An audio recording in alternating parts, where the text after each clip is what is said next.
রবিবার মমতা বন্দ্যোপাধ্যায় নিজের রাজনৈতিক ঘাঁটি ভবানীপুরে একটি গুরুত্বপূর্ণ পদযাত্রা করেন, যা ২০২৬ সালের বিধানসভা নির্বাচনের প্রেক্ষিতে বিশেষ তাৎপর্যপূর্ণ।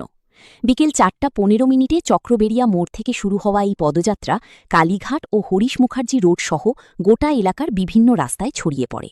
প্রায় ১.৫ ঘণ্টার এই প্রচারযাত্রা শেষ হয় বিকেল ৫:৪২।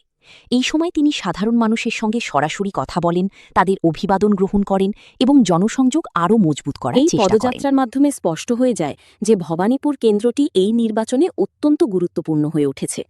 এখানে বাঙালি, গুজরাটি, মারোয়ারি ও শিখ সম্প্রদায়ের মানুষের মিশ্র বসবাস, যা নির্বাচনী সমীকরণকে আরও জটিল করে তুলেছে।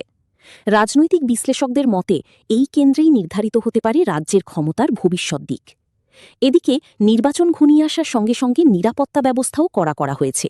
নির্বাচন কমিশন ভবানীপুর এবং দক্ষিণ কলকাতা এলাকায় ড্রোন নজরদারি চালু করেছে এবং আধা সামরিক বাহিনীর সংখ্যা বাড়ানো হয়েছে, যাতে কোনো অশান্তি না ঘটে। এই কেন্দ্রে প্রধান লড়াই হচ্ছে মমতা বন্দ্যোপাধ্যায় এবং বিজেপি নেতা শুভেন্দু অধিকারীর মধ্যে। মমতার কাছে এই আসনটি ধরে রাখা মানে কলকাতায় তার রাজনৈতিক প্রভাব বজায় রাখা। অন্যদিকে শুভেন্দুর কাছে এটি একটি বড় সুযোগ, বিশেষ করে ২০২১ সালে নন্দীগ্রামে মমতাকে হারানোর পর আবারও একটি বড় জয় পাওয়ার লক্ষ্য। তবে নির্বাচনী উত্তেজনা শুধু প্রচারেই সীমাবদ্ধ থাকেনি। শনিবার ভবানীপুরে দুই পক্ষের সভা ঘিরে উত্তেজনা ছড়ায়। অভিযোগ ওঠে, শুভেন্দু অধিকারীর সভা থেকে লাউডস্পিকারের শব্দ ইচ্ছাকৃতভাবে বাড়িয়ে দেওয়া হয়, যাতে মমতার বক্তব্য শোনা না যায়।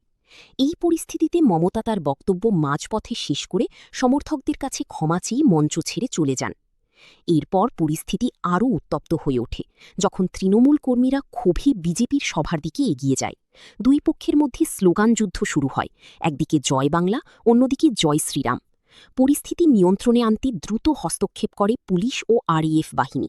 তারা মানব শৃঙ্খল তৈরি করে দুই পক্ষকে আলাদা করে দেয়, ফলে বড় কোনো সংঘর্ষ এড়ানো সম্ভব হয়। সব মিলিয়ে ভবানীপুর এখন শুধুমাত্র একটি বিধানসভা কেন্দ্র নয়, এটি রাজ্যের রাজনৈতিক লড়াইয়ের কেন্দ্রবিন্দুতে পরিণত হয়েছে। আগামী ২৯ এপ্রিলের ভোটের দিকে এখন সকলের নজর, কারণ এই কেন্দ্রের ফলাফল রাজ্যের সামগ্রিক রাজনৈতিক পরিস্থিতির ওপর বড় প্রভাব ফেলতে পারে।